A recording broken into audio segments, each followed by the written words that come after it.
Hey there, it's Deb Boulanger here, founder of the Launch Lab for Women Entrepreneurs and success mentor to new female founders. And last week I had posted a tip from the Launch Lab video on this platform, and one female founder reached out to me and said, "Can you share 5 tips about doing market research next?" And yes, I can. I can actually do it in 3 key steps for how and when to research your big idea before investing a ton of capital in your launch. Does that sound good?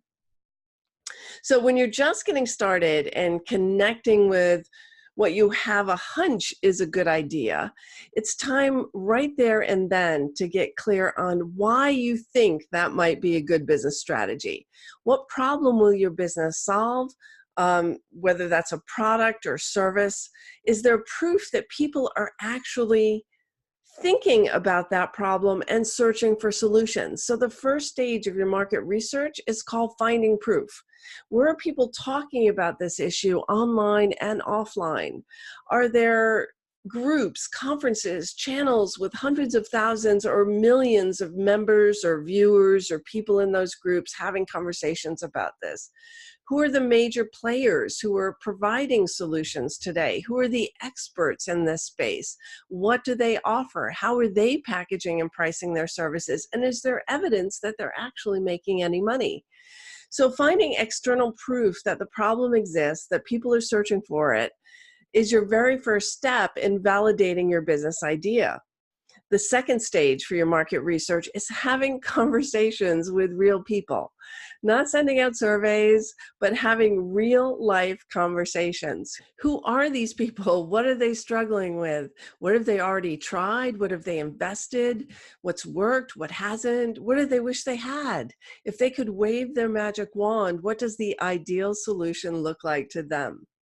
The patterns that are revealed through these conversations will form the basis for your initial product concept and the beginnings of your understanding and your ability to profile who's an ideal customer and who's not.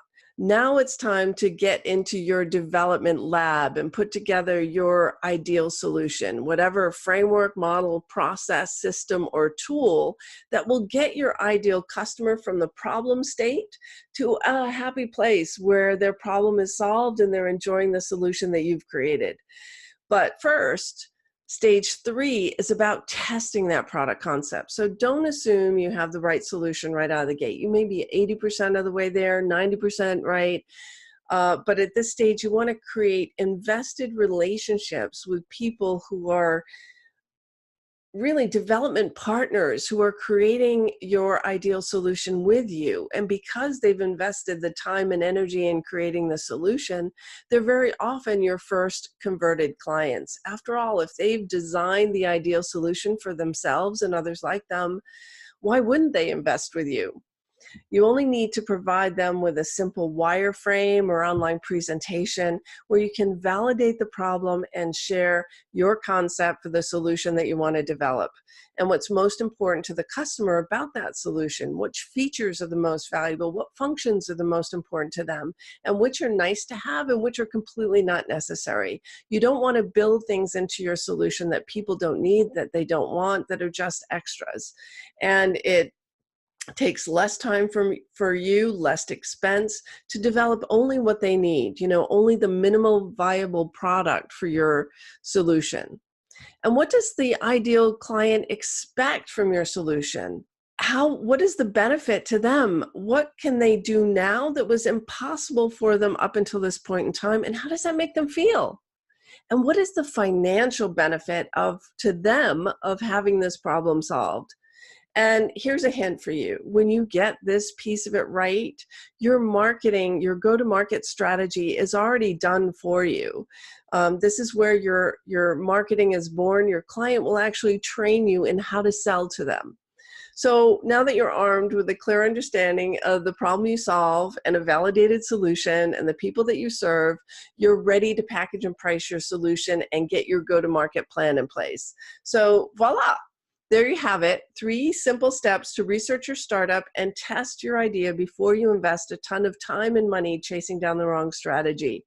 And if you would like to learn more, You can join the Launch Lab for Women Entrepreneurs on Facebook. It's a closed Facebook group where we share tips like these, and you have a community of female founders who are all on the same path that you are. Or you can reach out to me privately and we can talk about what it would look like for you to join the Launch Lab 12-week virtual accelerator. So that's it for now. I'm Deb Boulanger, founder of the Launch Lab for Women Entrepreneurs and the Launch Lab Academy, and I look forward to talking with you real soon.